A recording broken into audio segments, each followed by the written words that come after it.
마태복음 25장 14절에서 20절입니다.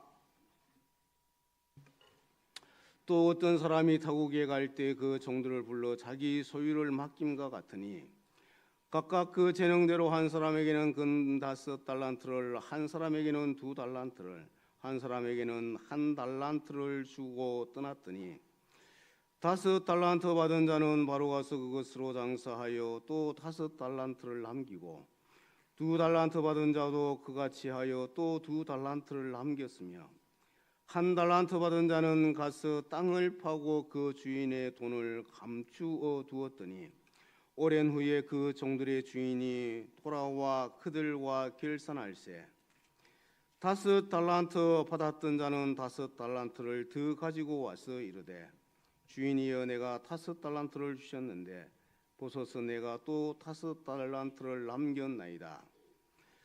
그 주인이 이르되 잘하였도다 착하고 충성된 종아 내가 적은 일에 충성하였음에 내가 많은 것을 내게 맡기리니 내 주인의 즐거움에 참여할지어다 하고 아멘.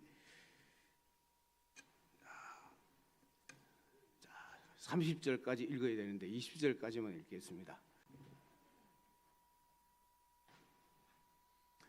할렐루야, 반갑습니다. 네, 안 반가운 분들 몇 분 계시네요. 다시 한번 인사할게요. 할렐루야, 반갑습니다. 네네.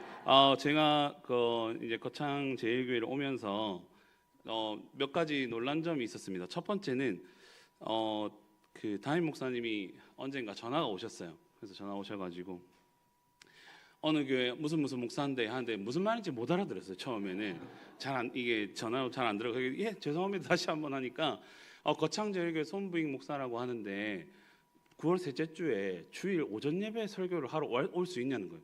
여러분 상식적으로 이 부목사가 주일에 저희 교회를 이게 빠지고 남의 교회로 온다는 게 물론 우리 주안의 한 가족의 남은 아니지만 이 쉽지 않거든요. 그래서 제가 목사님 그거는 힘들 것 같습니다라고 얘기를 했어요. 그러니까 목사님이 뭐라고 하시냐면 아 그렇군요가 아니라 아니 당회 이야기를 한번 해보세요 그러시는 거예요. 그래서 제가 당회 얘기해도 잘 안 될 것 같습니다. 그러니까 꼭 해야 되는데 이렇게 하시더라고요. 그래서 저는 야 목사님께서 성도님들을 정말 사랑하시는구나. 성도님들에게 필요한 게 있다면 꼭 이렇게 불도저처럼 밀고 나가가지고 해내고야만은 그런 목사님이시라는 걸 직감했습니다. 그래서 제가 어떻게든 한 번은 올 것 같다 싶어가지고 목사님 그러면 제가 9월 첫 주에 휴가니까 그때 혹시 되면은 갈 수 있겠습니다 하니까 목사님 또 다음날 대번에 전화 오셔가지고 휴가 때 이렇게 올 수 있냐 그렇게 해서 올 수 있게 됐습니다. 사실은 주일 오전 예배 때 설교 강단을 다른 교회 목사님께 내어준다는 것이 결코 쉽지 않습니다. 그리고 목사님께서 휴가 기간이시거나 그런 경우에는 또 모르겠지만 목사님이 앉아 계신데 다른 교회 목사를 부른다는 그것도 더군다나 담임 목사도 아니고 부목사를 부른다는 것은 저는 사실 담임 목사님께서 대단하시다고 생각을 해요. 성도님들을 정말 사랑하시는 분이라고 저는 생각을 합니다. 그래서 제가 어쨌든 또 저희 가족들도 함께 어제 미리 왔습니다. 아침에 오면 너무 힘들 것 같아서 어제 미리 왔고 어제 제가 이 거창제일교회 앞을 지나갔습니다. 어디인지 미리 또 봐놔야 되니까 아침에 늦을까 봐. 또 두 번째로 놀란 게 있어요. 두 번째로는 어제 이렇게 밤에 오는데 교회를 지나오는데 교회를 처음에 못 찾았어요. 가정집인가 이게 교회인가 싶더라고요. 분명히 종탑은 있는데 밖에서 보니까 가정집 같더라고요. 그래서 야 이게 교회가 구조가 어떻게 돼 있을까? 저희 이제 개인적인 편견으로는 이렇게 교회 안이 좀 이렇게 옛날처럼 나무처럼 되어 있고 이렇게 되어 있을까 생각했는데 들어와서 깜짝 놀랐습니다. 이 시설이 너무 좋은 거예요. 시설 너무 좋고 여러분 지금 여기 LED 화면이 돼 있는 교회들이 아직도 그렇게 많지는 않거든요. 그리고 여러분들 아실란가 모르겠지만 벽에도 지금 굉장히 비싼 소재의 흡음재가 저는 알거든요. 저는 관심이 있으니까 비싼 소재의 흡음재가 들어가 있고요. 지금 저희 교회 스피커보다도 훨씬 좋은 스피커가 천장에 달려 있고요. 놀랐습니다. 이 바깥에는 흐름한데 안에는 지금 모든 게 최첨단입니다. 깜짝 놀랐습니다. 이렇게 잘 돼 있을 줄이야. 이런 좋은 환경에서 함께 예배하시는 분들 참 기쁘겠다 그렇게 생각을 했고요. 마지막 세 번째로는 또 놀란 것이 들어왔는데 찬양 인도를 하시는데 찬양 인도 하시는 분의 이 콘티가 너무 세련된 거예요. 이 저희 교회에서 제가 주일 오전 오후 찬양 인도를 하거든요. 함부로 이런 곡을 아직 못합니다. 아직 찬송가 위주로 제가 하는데 엄청 세련된 이 저희 중고등부 대학부 예배 때 하는 곡들을 하고 있길래 근데 저는 이걸 이 성도님들이 우리 할머니 어르신들이 따라 하실란가 했는데 또 따라 하시는 거예요. 목사님 옆에 앉아가지고 하시는 거예요. 그래서 무슨 교회인가 참 궁금증이 많이 일었는데 너무너무 좋은 교회일 수 있어서 좋습니다. 다시 한 번 더 소개드리자면 저는 부산에 있는 동래 제일교회 앞에 거창이랑 동래만 바꾸면 됩니다. 거기에서 중고등부하고 대학부를 담당해서 사역하고 있는 송민호 목사입니다. 반갑습니다. 네, 반갑습니다. 네.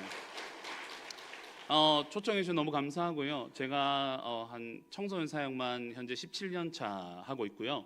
그리고 이 은사에 대해서는 제가 달란트 특강이라는 그런 주제로 사실 대학교 때부터 교생 실습을 나갈 때 제가 기독교 교육과 출신인데요. 교생 실습을 나갈 때부터 이걸로 가지고 학교에서 수업도 하고 그다음에 한 20살 때부터 계속 한 20년 동안 지금 모든 전국에 있는 청소년들과 청년들에게 이 강의를 계속 해왔는데 아마도 이 선교 지금 우리 거창제일교회 주파송 선교사님께서 제가 어딘가에서 강의를 하는 걸 보신 것 같아요. 그래서 담임 목사님께 추천을 했다고 하더라고요. 그래서 기쁜 마음으로 여러분들과 함께 말씀을 나누러 왔습니다. 오늘은 달란트 잔치라는 제목으로 함께 말씀을 나누고자 하는데 근데 목사님 몇 시까지 하면 됩니까? 5시까지에? 몇 시까지? 55분까지 알겠습니다. 55분까지. 제가 5시까지도 할 수 있거든요. 제가 길게는 할 수 있는데 짧게 하는 걸 잘 못해가지고 어쨌든 55분까지 국이 식을 수 있으니까 최대한 빨리 해보도록 하겠습니다. 오늘 본문에 포함되어 있는 마태복음 24장과 25장 우리가 너무나도 잘 아는 이야기들입니다. 예수님의 그 종말 담화, 올리브산의 강화라는 그런 마지막 부분인데요. 주제가 딱 하나입니다. 무엇인가 하면 깨어서 준비하는 삶이라는 주제를 가지고 있습니다. 그래서 비유들이 여러 가지 나오죠. 우리가 잘 알고 있는 열처녀 비유, 그리고 오늘 함께 나눈 본문의 달란트 비유입니다. 그 중에서 세 번째 이제 비유가 이 달란트 비유인데요. 여러분 달란트라는 것은 우리가 교회와 세상에서 구별해서 쓰는 단어는 전혀 아닙니다. 교회와 세상이 함께 사용하는 단어고요. 우리가 잘 알고 있는 TV에서 많이 보는 탤런트 있죠. 그 탤런트가 이 달란트에서 파생된 단어입니다. 그런데 사실은 헬라어로 보면 이게 무게 단위였어요. 화폐의 가치를 가지는 것이었는데 당시에 한 달란트는 약 6천 데나리온이었습니다. 6천 데나리온이 얼마만큼이냐면 하루 일하고 하루 받는 품삯이 1 데나리온이었습니다. 그러면 6천 일을 일해야 받을 수 있는 게 한 달란트였기 때문에 한 15년에서 20년 정도의 노동하는 그 임금의 규모가 1달란트라고 할 수 있겠습니다. 근데 여러분 이 비유 속에 있는 5달란트와 2달란트, 1달란트가 사실 우리가 어떤 화폐적인 가치로 생각을 했을 때 아이고 5달란트는 너무 많이 준 거 아니냐, 1달란트는 너무 적게 준 거 아니냐 이런 생각으로 먼저 접근을 하게 되는데요. 결코 그렇지 않다라는 것입니다. 이것은 액수의 많고 적음을 이야기하는 것이 아니라 모두 엄청난 책임과 위임이 주어졌다라는 것을 의미하는 겁니다. 다시 말해서 1달란트 받은 사람도 5달란트 받은 사람과 비교할 것이 아니라 그 사람에게도 하나님께서 그에 맞는 엄청난 위임과 책임을 주셨다라는 것입니다. 그런데 여기에서 우리가 첫 번째로 여러분 기억하셔야 할 게 무엇인가 하면 은사란, 달란트란 하나님께서 우리에게 적절히 맞는 만큼 우리가 감당할 수 있는 만큼을 주신다라는 겁니다. 여러분들 이렇게 앞에 제가 보이고 있지만 아마도 거창제일교회 1회 가장 덩치가 큰 사람이 와서 설교하는 건 아닐까 싶은데요. 여러분들 제가 한 몸무게가 3자리 정도 되거든요. 3자리 넘어가는데 만약에 예를 들어 저와 50kg 되는 사람이 2사람이 있는데 2사람에게 동일한 무게의 짐을 준다고 하면 여러분들 그게 과연 공평하고 평등한 걸까요? 그렇지 않습니다. 왜냐하면 저는 더 무거운 걸 들어야 마땅하고 저보다 몸무게가 적게 나가는 사람은 가벼운 걸 들어야 마땅합니다. 그렇죠? 그렇다고 해서 저보다 몸무게 가벼운 사람이 아니 왜 저 목사님은 덩치 크다고 많이 주고 저는 왜 적게 줍니까? 라고 절대 하지 않습니다. 다시 말해서 우리에게 주시는 은사, 이 달란트도 우리에게 허락된 맞는 용량만큼 허락하신다는 전제가 있어야 우리가 이 은사를 기쁨으로 받아들일 수 있는 것입니다. 그래서 여러분들 이것은 크고 작음의 문제는 절대 아니고요. 우리에게 맡겨진 것에 대한 활용과 책임이 강조되는 본문이라고 할 수 있습니다. 그래서 하나님께서는 우리 각자에게 은사들을 허락하셨는데요. 그런데 우리가 아무것도 하지 않으면 어떤 은사가 우리에게 주어졌는지 알 수 없습니다. 근데 저는 여기에서 한 가지 이론을 말씀드리고자 하는데요. 무엇인가 하면 씨앗 이론입니다. 여러분들 하나님께서는 우리에게 씨앗 주머니를 하나씩 주셨다고 저는 생각을 해요. 그 씨앗 주머니 안에 씨앗이 몇 개 들었는지 어떤 씨앗이 들었는지는 알 수 없습니다. 근데 여러분 만약에 그 씨앗 주머니에서 씨앗을 5개를 서로 종류가 다르다고 생각해 봅시다. 5개를 끄집어내 가지고 여러분들께 제가 딱 보여드리면 그 씨앗이 각자 어떤 씨앗인지 알 수 있는 분 계신가요? 아마 안 계실 겁니다. 근데 여러분 우리가 알 수 있는 방법 딱 하나 있죠. 뭐가 있습니까? 심어보면 되죠. 심기만 하면 됩니까? 아닙니다. 심고 가꾸고 거기에 어떤 열매가 맺어지는가에 따라서 그 씨앗을 알 수 있는 거죠. 다시 말해서 은사라는 것은 그런 것입니다.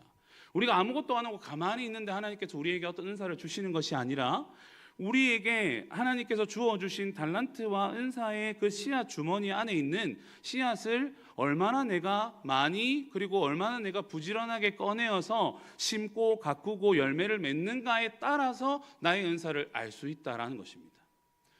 자, 예를 한번 들어보겠습니다. 제가 지난달에 러시아와 중국으로 아이들을 데리고 선교를 다녀왔습니다. 그런데 어떤 집사님 한 분이 같이 가셨는데 처음 보는 악기를 사셨어요. 중국 악기를. 그래서 그분도 어떻게 부는지 모르겠대요. 근데 저는 음악을 조금 오랫동안 했거든요. 전공자는 아니지만 좋아해서 오랫동안 했습니다. 그래서 많은 악기들을 좀 불어봤습니다. 그래서 이렇게 부는 악기였는데 대나무 3개로 이렇게 연결이 되고 밑에 조롱박이 달려있는 처음 보는 악기였습니다. 근데 이렇게 도레미파솔라시도를 하니까 소리가 나더라고요. 옆에 있는 사람은 소리도 못 내요. 이게 소리 내는 방법이 약간 단소를 불듯이 해야 되더라고요. 소리를 내고 도레미파솔 되니까 제가 어떻게 했냐면 그 중국 북경의 길거리에 제가 양반다리하고 앉아가지고 그걸로 나 같은 죄인 살리신을 부르면서 찬양을 불렀습니다. 제가 그걸 할 수 있을지 어떻게 알았을까요? 해보지 않았으면 못했겠죠. 집사님이 악기를 하나 샀다고 했는데 아무도 그 악기를 꺼내볼 생각을 하지 않더라고요. 집사님 한번 보여주십시오. 한번 해보고 싶습니다. 하고 제가 불었더니 되는 거예요. 저희 어머니께서 지금 오카리나를 배우고 있습니다. 오카리나 이렇게 해가지고 제가 손도 다 안 돼요. 이렇게 조그만 건데 제가 처음 불어봤는데 그날도 여러 가지 곡을 연주했습니다.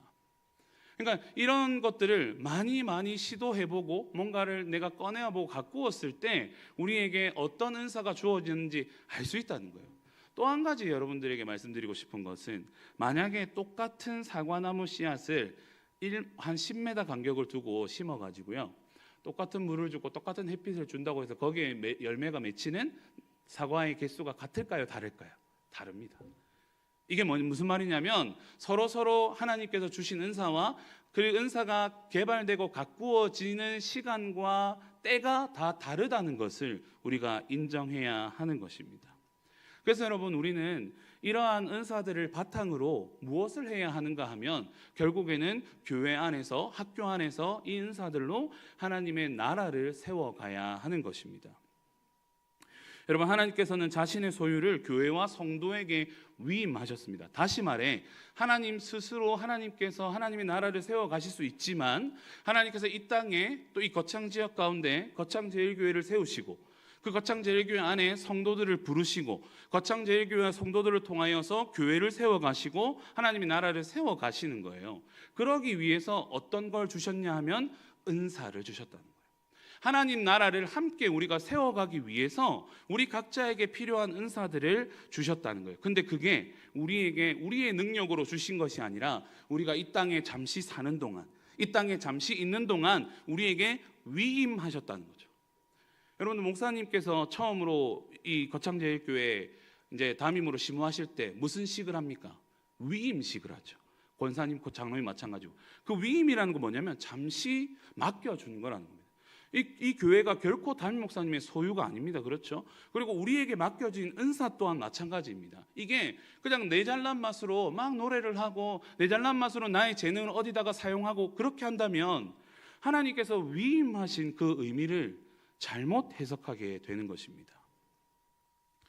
그래서 여러분들, 우리 그리스도인들은 하나님께서 위임하신 능력에 따른 차등이 있긴 하지만 칭찬은 하나님께서 어떻게 하시냐면 5달란트, 2달란트 받은 자에게 동일하게 칭찬을 하십니다. 하나님 우리에게 각자에게 주신 은사들, 지금도 많은 은사들로 지금 사용받고 있으시잖아요. 우리 청가대도 사용받고 계시고, 제가 가니까 주차 봉사하시는 분도 계시고, 또 차를 나누고 계신 분도 계시고, 또 식사 봉사하시는 분도 많지 않습니까? 그런데 하나님의 칭찬은 어떠하다? 동일하다라는 것입니다. 저는 여러분, 거창제일교회가 이미 하나님께 받은 특별한 은사와 달란트들이 있음을 믿습니다.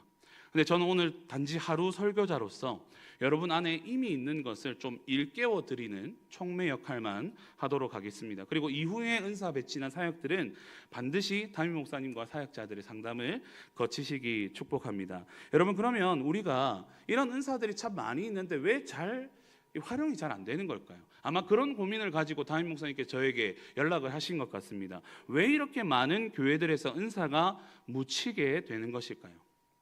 제가 한국 교회를 이렇게 많이 사역을 하면서 돌아다녀 보니까 공동적으로 듣는 고민이 있습니다. 무엇인가 하면 사람이 있는데 움직임이 적다. 또 소수들의 손에 너무 많은 일이 몰린다. 이런 말들이 교회마다 들립니다. 왜 그런 걸까요? 왜 우리는 많은 은사들이 있는데 그 은사들을 잘 활용하지 못하고 교회는 소수의 사람들로 인해서 어떤 일들이 돌아가는 것일까요? 몇 가지 이유가 있는데요. 이 이유만 이야기하고 이제 실제적으로 우리가 어떻게 은사들을 활용할지를 이야기하도록 하겠습니다. 첫 번째 이유는 비교하기 때문입니다. 나는 저 사람보다 못하니까, 이렇게 생각하기 때문이죠. 여러분, 앞서 말씀드렸지만 은사는 개인의 능력이 아니라 하나님께서 우리에게 위임하신 것이기 때문에 자신에게 주어진 대로 하면 됩니다. 비교하지 않아도 괜찮습니다. 제가 한번 예를 들어 보겠습니다. 저는 전공자는 아니지만 바이올린을 좀 합니다. 바이올린 너무 잘하시던데요. 바이올린 좀 하거든요. 그래서 교회에서 제가 특주를 할 일이 있었어요. 저희 아내는 바이올린이 부전공입니다. 근데 저희 아내는 원래는 해금 전공이거든요. 해금 뭔지 아시죠? 이거 아시죠? 아내는 해금을 하고 저는 바이올린을 하고 둘이 특주를 해야 되는데, 그날따라 미국에 유학을 간 권사님의 딸이 바이올린 전공자가 앞에 앉아 있다는 거예요. 어떻게 해야 될까요? 제 마음이 어떻겠습니까? 어떨까요? 불 붙는 것 같겠죠, 제 마음이. 그렇죠? 근데 저는 그럴 때 어떤 생각을 하냐면, 이 공간 안에서 내가 제일 잘한다 생각합니다. 왜 그러냐면, 저 앉아있는 바이올린 전공자는 이 자리에 설 권한이 없는 거예요. 이 자리에 설 권한이 있는 사람은 저밖에 없어요. 그렇기 때문에 그 자리에서는 제가 바이올린 제일 잘하는 겁니다. 그럼 뭐 틀려도 모르겠다 하고 세리 해제깁니다, 그냥. 예. 그러면 전공자는 어떻게 생각하냐면, 전공자는 오히려 제 마음을 더 알아요. 아이고, 내가 전공자가 있는데 저 사람 애쓴다. 또 틀리면 그 사람이 틀린 줄 알지 평신도들은 몰라요. 예. 그러니까 저는 막 그냥 해제끼는 거예요. 그래도 괜찮은 거죠. 비교하지 않아도 괜찮은 거예요. 내 쓰임대로 쓰임 받으면 괜찮은 겁니다. 또 두 번째로 우리가 좀 은사를 사용하는데 망설이는 이유는 완벽주의가 있습니다. 준비가 100% 되기 전에는 시작을 안 하려는 것이죠. 근데 그건 여러분 교만입니다. 하나님 외에 우리 인간에게 과연 100%가 있을 수 있을까요? 없습니다. 절대 그럴 수 없습니다. 우리가 주님을 위해서 쓰임받을 수 있는 1%라도 있으면 주를 위해 헌신해야 하는 것입니다. 마지막 세 번째로는요, 은사가 이렇게 묻히는 이유는 두려움이 제일 큽니다. 내가 이걸 했는데 잘못하면 어떡하지? 잘못하면 비판받으면 어떡하지? 혹은 괜히 에너지만 소비하게 되는 거 아닌가라는 그런 우려 때문에 시도하지 않거나 섬김 도중에 포기하게 되는 경우가 많습니다. 그런데 여러분, 이러한 태도는 한 달란트 받아서 책망받은 종과 다를 바가 없는 모습이라는 것입니다. 두려워할 필요가 없는 것은요, 하나님께서 우리를 모두 세워주시고 우리를 모두 일으켜 주시고 우리를 의의 도구로 써주실 것이라는 그런 믿음이 있으면 되는 것입니다. 여러분 마음에도 이런 속삭임이 있습니까? 나는 저 사람보다 탁월하지 못해. 난 아직 더 준비해야 해. 하다가 내가 상처받으면 어떡하지? 나 혼자 해보려다 길을 잃어버렸네. 이런 마음을 혹시 가지고 있다면, 여러분, 우리는 성과로 채점받는 것이 아니라 십자가 안에 이미 예수님께서 모든 것을 포용해 주시고 수용해 주시기로 결정하셨기 때문에 여러분들 마음껏 섬기고 헌신하셔도 괜찮습니다. 자, 그럼 우리는 어떻게 실천해야 되는지 한번 보겠습니다. 조금 어려운 말들이 있을 수 있지만 제가 부목사님께 이 자료를 나중에 다 드리겠습니다. 그래서 계속 활용하실 수 있도록 드릴게요. 저는 5D 이론을 제안합니다. 한번 띄워줘 주실까요? 하나 더 넘겨 주십시오. 자, 5D 이론이 5가지인데요. D로 시작하는 영어인데 영어는 너무 어려우니까 넘어가고요. 첫 번째는 발견입니다. 은사를 어떻게 발견하는가? 그것은 자기 자신의 삶과 타인의 삶을 들여다보는 거예요. 다시 말해서 제가 사실은 목사님께도 좀 전에 말씀드렸지만 이 은사를 개발하기 위해서는 좀 워크숍 같은 거를 같이 하면서 해야 되기 때문에 내년에 또 불러달라고 얘기를 했습니다. 그래서 내년에 또 올 수 있으면 와서 같이 할 텐데요.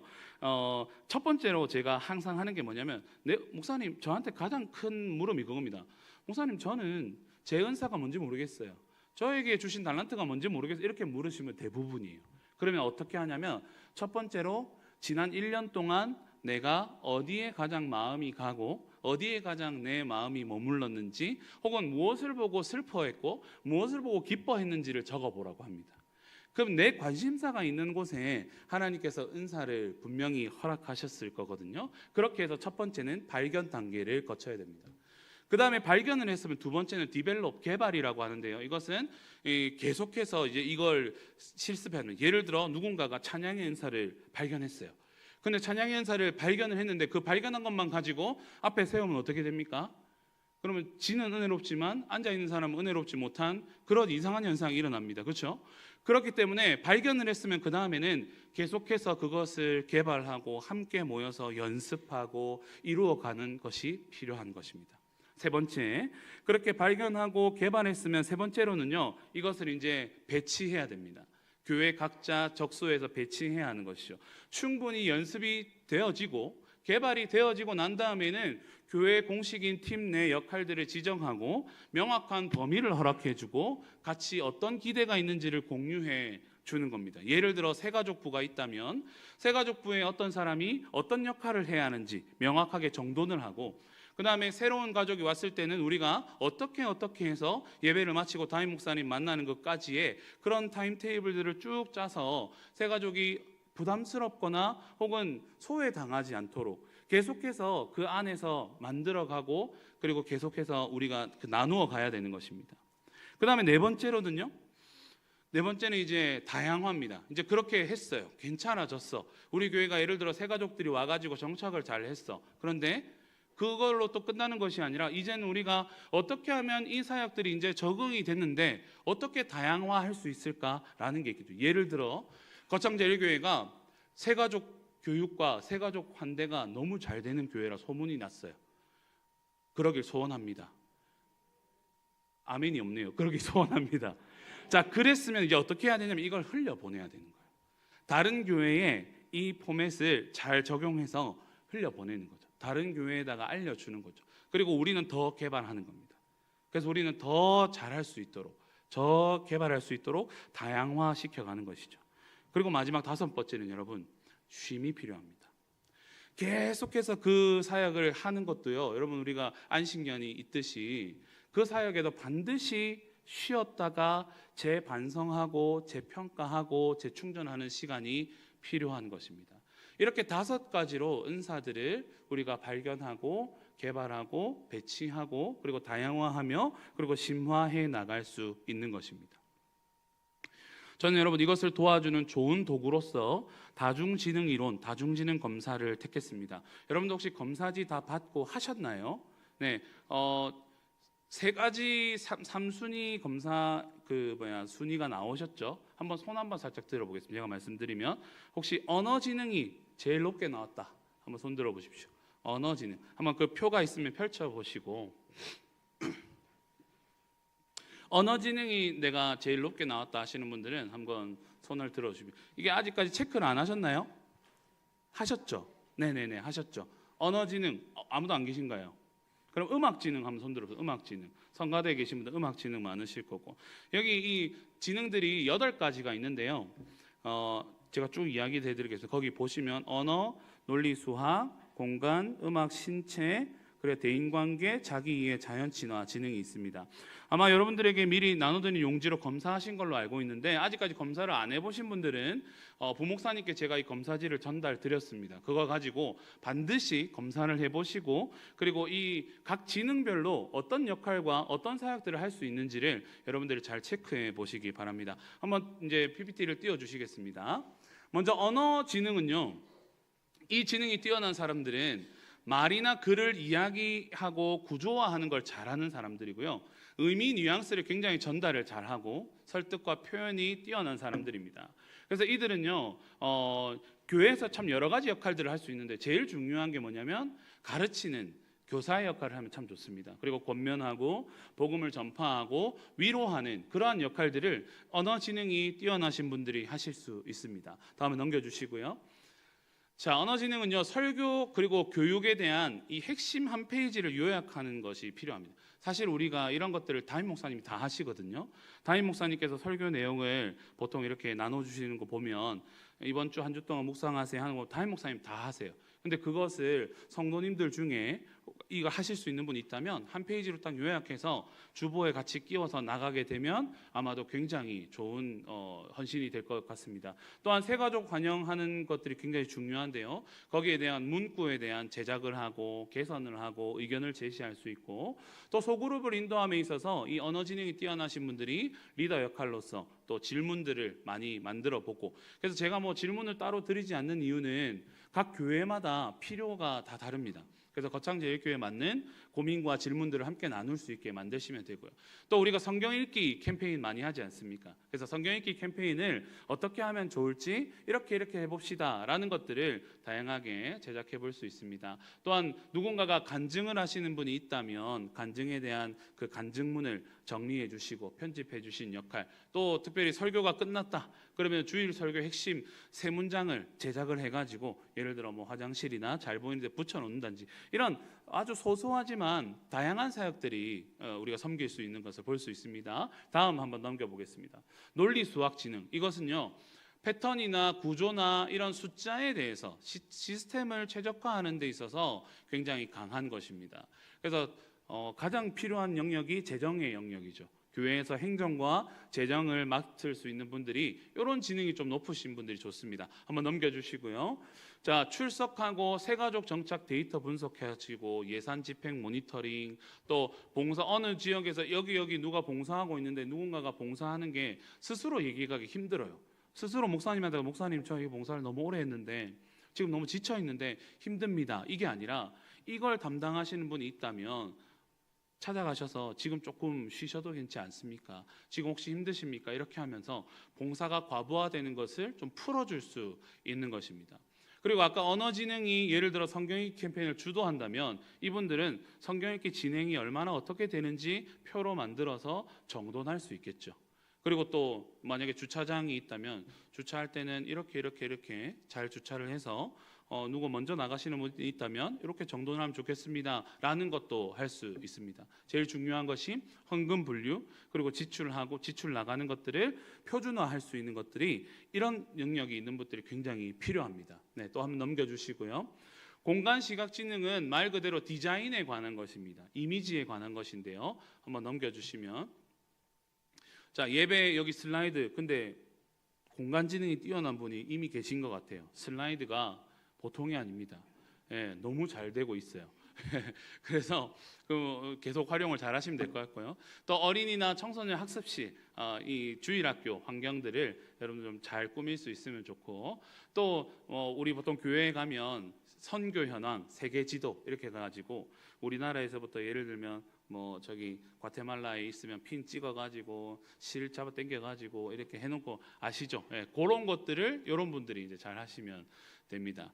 그리고 또 리더 훈련용 뭐 사역의 구조, 예를 들어 우리 교회는 여기에 무슨 부서가 있고 밑에 무슨 부서가 있고 이 부서들이 하는 일은 이런 거다. 이런 거를 제작하는 데 있어서도 공간 지능이 있는 분들의 능력이 필요합니다. 넘겨주시고요.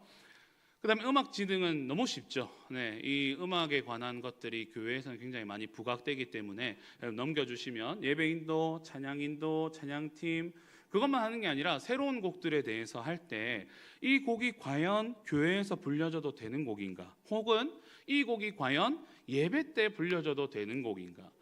쉬운 예로 예람워십이라는 찬양팀이 있습니다. 거기 찬양팀에 혼자 걷지 않을 거예요라는 찬양이 있어요. 근데 그 찬양은 저는 개인적으로 예배 때 부르기는 적합하지 않다라고 저는 평가를 해서 저희 아이들에게도 가르치고 있습니다. 왜냐하면 그 가사가 그냥 폭풍 속을 걷고 있을 때 하나님이나 예수님 얘기 전혀 안 나오고 그냥 혼자 걷지 않을 거예요 이런 찬양인데, 위로는 됩니다만 예배곡으로는 적합하지 않다라는 이러한 기준들을 세울 수 있는 그런 역할을 음악 지능이 높으신 분들이 해주셔야 합니다.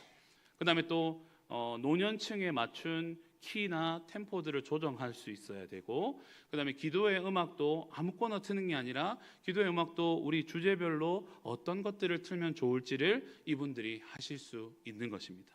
또 넘겨주시고요. 그 다음에 신체운동 지능, 이것은 몸을 많이 쓰는 일이죠. 신체운동 지능이 좋으신 분들이 교회에 또 많이 필요합니다. 한번 넘겨주시고, 행사 수련회, 물류나 이런 이동 동선, 그 다음에 안전팀, 또 스포츠에 관한 이런 동아리 활동, 그 다음에 카메라, 조명 이런 장비들을 전체 운영해 주셔야 되고, 또 특별히 교회에서 어떤 그 재난 상황, 이 안전 상황이 발생했을 때 어떻게 이동할 수 있는지를 이분들이 담당자가 딱 있으면 제일 좋습니다. 그렇게 해서 또 뭔가를 만들어야 되고 기획해야 할 때는 이 신체 운동의 능력이 높은 분들의 역할들이 굉장히 많이 필요합니다. 또 넘겨주시고, 이제 몇 개 남지 않았습니다. 대인관계 지능, 이 지능은 제가 볼 때 교회에서 가장 중요하고 가장 필요로 하는 지능이 아닐까 생각합니다. 왜냐하면 이 대인관계 지능이 좀 이렇게 어려운 사람들이 있어요. 그러니까 대인관계 지능이 무조건 높다고 낮다고 좋고 안 좋고가 아니라, 이게 높으신 분들이 새가족이나 사람들을 응대하는 일을 하셔야 되고요. 이게 조금 힘든 분들은 새가족 응대에 굳이 하지 않으셔도, 빠지셔도 괜찮습니다. 한번 넘겨주시고, 네, 새가족 1:1 동행, 그리고 소그룹 리더 코칭, 또 침체된 성도들을 재방문하는 것, 그 다음에 장래나 위기 과정의 초기 정서 안정을 지원하는 것, 그 다음에 세대 간의 교량, 청년과 장년 간의 대화를 하도록 이끌어주는 것, 이런 다양한 역할들이 많이 필요한 것이죠. 지금 내용들이 굉장히 많기 때문에 이 내용들은 제가 더 구체적인 내용들이 사실 많거든요. 제가 부목사님께 전달드려서 여러분들이 공유할 수 있도록 하겠습니다. 마지막에 이제 2개가 남았는데요. 하나는 자기 이해 지능입니다. 자기 이해 지능은요, 개인 묵상을 할 수 있는 중보기도 팀을 운영할 수 있는 이런 아주 깊이 있는 사역과 깊이 있는 고민들을 하는데 굉장히 필요합니다. 그래서 이분들은 좀 장기적으로 뭔가를 잘하시는 분들이에요. 자기 이해 지능이 높으신 분들은. 그래서 내가 어떤 걸 잘하고 어떤 걸 못하는지를 다른 사람들보다 명확하게 잘 아시는 분들이에요. 그렇기 때문에 오히려 남들을 더 잘 살필 수 있습니다.